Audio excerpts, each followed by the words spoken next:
Пушкин айтқан бит, багрец и золото одеты леса. А люблю я пышную природу виданий, в багрец и золото одеты леса. Мына көрдіңізме? Хатта Есенин болса, мен сізге неше шығырын сөйлеп берем. Некрасовны сөйлеп берем. Мәселен, поэмасын. Тағы керек болса, мәселен, сізге Лермонтовның Цирин неше главасы нәрсе орысша сөйлеп берем. Яттан. Хатта Одессада отырдық, Ахмет Гарай деген. Енді түгі соңыдан паспортын өзгертіп, Алексей деп.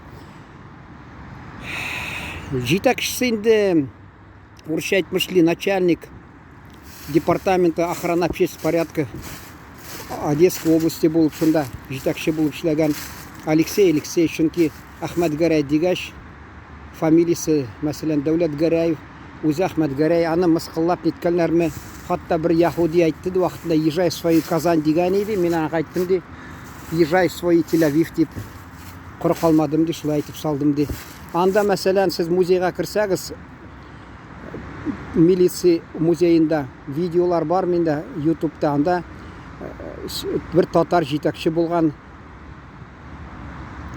уақытында Одессада өлкәсінде бұл абыйыбызда начальник болып шында жүрген хатта шул УВД-га кіргенде мен қызғанышқа қаршаны тік фотографияларын қойдым анда фотографиялары бар стенді аны видеоға түсіруге керек яны шunda музейда да фотографиясы бар екен мәселен шул отырдық мен айтам анда Марсельский урам шунан ерақта түгел енді диңгіз шул диңгіз Лузановка деген пляж шунда мен айтам яри абыйым киімімні қарап отырсын ол киімімні қарап отырды Одессада мен хатта бір уақытта тапочкаларында ұрлап кеттілер мен айдым аларға мен тапочкаларда одесситларға әлі шәһәр құдақларына ышанмай мені қалдырырға тиісілген бір тапочканда қағып кеткендер мен су кіргенде шу айтасы келе абыйым қарап отырды хатта міне көрдіңіз милиция начальнигі қараулап отырды айбірлеріне бик шундай нәрсе дейлер почетный караул охрана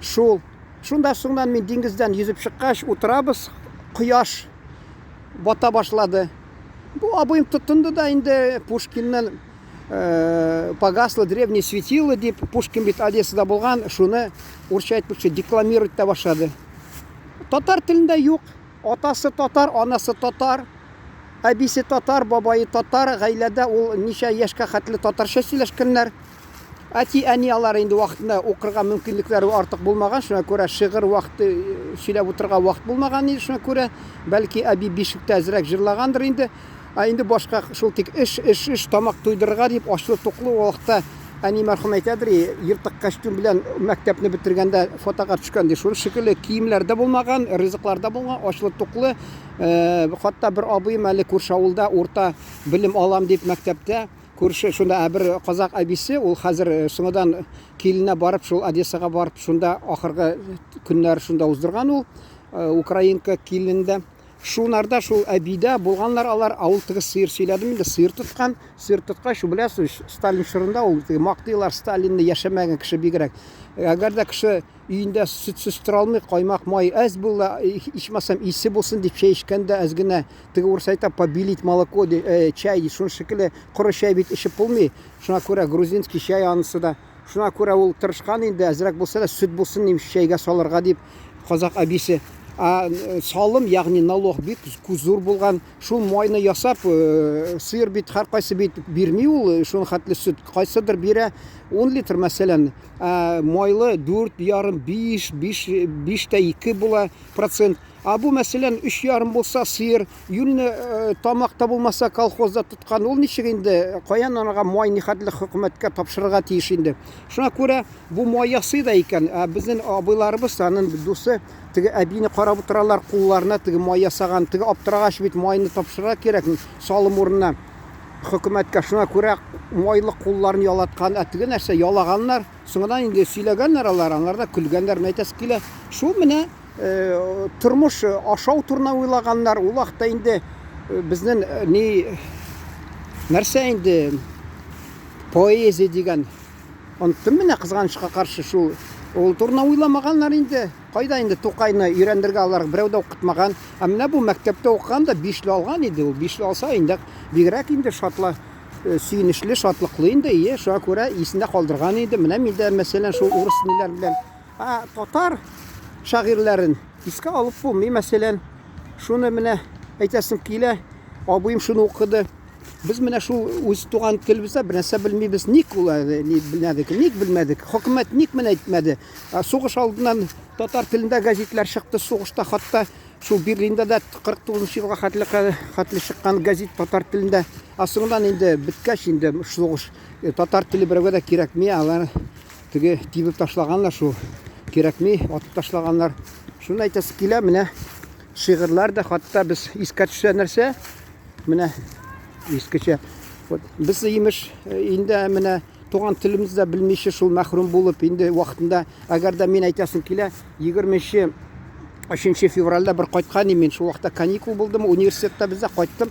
Безнең ашханада комсомол җитәкчесе бер Волков дигән оештырды, кичке комсомоллар, ул комсомол җитәкчесе булып оештырды, шунда яшьләрне җыйнадылар. Инде һәр ашханада, һәр өстәлдә бер концертный программада бер нәрсә катнашырга тиеш. Без дүртәвебез татар булдык, мәйтәм, әйдә татар җырын башкарыйк. Татар җырын башкарганык, шунда националисты дип пыш-пыш килде, бер елан шикле пыш килде тавышы. Нинди националисты? Син үзең комсомол тәрбиялисең, бөтен һәр халыкны алга китерәсең, чакырасың, мәсәлән, комсомол. Бөтен милләтләр дусларча яшәргә тиешләр. Алар киләчәкне уйларга тиеш. Киләчәк яхшы, ачык, якты булырга тиеш. Һәр кайсы туган телендә тәрбияләнергә тиеш, шулай дип өндәргә тиеш. Син милләтче дип бер телдә без инде сөйләшергә тиеш. Бөтен туган телебезне онтып, туган анабызны, безне үстергән, тәрбияләгән ананы битараф анарга булып, аны инде әллә кая еракка җибәреп, шит ананы үзебез туган ана дип саныйкмы әйтәсе килә. Менә шул телдә, тел бит безнең анабыз менә шул, менә хәзер яныбызда торган гөл, безне саклап торган. Шуны әйтәсе килә. Менә безне милләтчеләр дип, имеш националисты дип мәзәкән, шуннан соң инде бара-бара безне шовинисты дип, шулай да әллә инде тагы нәрсә ниләр ярлыклар тагып, хатта безне бәлки бара-бара тагы нәрсә нитерләр, җәза кырылырлар, итерләр. Яри менә 90нчы елда килде дә, инде үзгәрде тормыш. 90нчы елларда алай булмады. Хатта редакция эшләгәндә дә Татарстан буенча мәйтәм безгә союздаш статусы бирә алмаслармы дип сорау биргә дә куркып утырадыр. Хатта безгә килде дә теге Верховный Совет депутатында мәйтәм сорарга да куркып утырадыр. Хәзер Аллага шөкер, баны соңдан инде Ельцин вакытында без инде урамга чыгып күбесе кычкыра башлады. Соңдан аңладым инде мин алар нәрсә кычкырган. Һәр кайсы үзенә кычкырган азатлык дип. Минемчә алар соңдан миңа безнең глава башлык, ягъни шәһәрнең җитәкчесен мин депутат чагымда бер вакытта тормыш авырайга шул мине ярдәмгә чакырды да, әйтмим инде нидә авырлык кичерә башлады. Шунда әйтә, мин ди алар ди милләтчеләргә, җитәкчеләргә ди нихәтле ди ниләр фатирлар бирдем, алар кибетләр ачтылар, күп малларга ярдәм иттем, алар миңа эт шикелле хәзер бәйләнеп яталар ди. Менә алар аңладым, мин аларны чын күңелдән, алар шул телне кайгыртып, милләтнең мәнфәгатьләрен кайгыртып тырышалар дисәм, алар үзенең кесәсендә байлыгы хакында уйлаганнар икән. Миллек, ягъни нәрсә инде байлык, миллек, недвижимость түгел инде, миллек инде нәрсә диләр инде, собственность инде. Шуның өчен уйлаганнар икән, иң беренче куйганнар икән күз алдындалар. Безгә күрсәттеләр, әйбер халык өчен кайгырып алар көннәр йокламый, халык өчен кайгырып йөриләр икән, шулай дип безгә тырыштылар күрсәтергә. Менә күрегез ничек. Шуны әйтәсе килә, без балачактан тәрбияләнгән булса да, кайсы кеше инде соңдан ул үзен теге куллана, милләтчелекне куллана, үзенә файдалы булсын дип иң беренче. Менә абыем да әйтәсе килә, хәзер инде менә 85 ел тудырды, татарча сөйләшә торган янда бер кеше дә калмады инде, кем белә сөйләшә, хатта барысы да урысча сөйләшә, оныгы да Андрей Дебири. Менә инде шундый менә кеше, әгәр дә ул вакытында шул татарлар янына барып танышып, анда-санда йөрсә, бәлки барып үзенә хөрмәт итерләр инде. Безнең татар әле көнләшәләр инде, кеше булган, бу да кеше булган икән. Татарда шулай ярата, бу да кеше булган икән дип. Әгәр дә шулай көнләшмәсәләр, бәлки аны хөрмәт итеп, алар белән аралашып, брат, бәхетле дип үзен уйлар ие. Рахмәт.